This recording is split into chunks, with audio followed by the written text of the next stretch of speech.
ನೀವು ನೋಡ್ತಾ ಇದ್ದೀರಾ ಎಬಿ ನ್ಯೂಸ್. ನಾನು ಪ್ರೇಮ.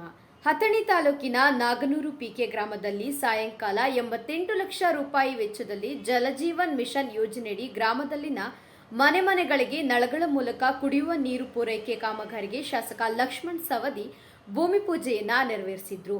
ಈ ಸಂದರ್ಭದಲ್ಲಿ ಗ್ರಾಮದ ಮುಖಂಡರಾದ ಮಲ್ಲಪ್ಪ ನಡವಿನಮನಿ, ಬಾಳೇಶ ಸವದಿ, ನೇಮಿನಾಥ ಎಕ್ಸಂಬಿ, ಸಂಗಪ್ಪ ಕಿರಣಗಿ, ಲೆಕ್ಕಪ್ಪ ತೇಲಿ, ಹಣಮಂತ ತೇಲಿ, ಸಿದ್ದರೂಢ ನೇಮಗೌಡ, ರಾಜು ಮರಡಿ, ಬಸವರಾಜು ಸಲಗರ ಸೇರಿದಂತೆ ಗ್ರಾಮದ ಮುಖಂಡರು, ಗ್ರಾಮ ಪಂಚಾಯಿತಿ ಸದಸ್ಯರು, ಗ್ರಾಮಸ್ಥರು ಉಪಸ್ಥಿತರಿದ್ದರು.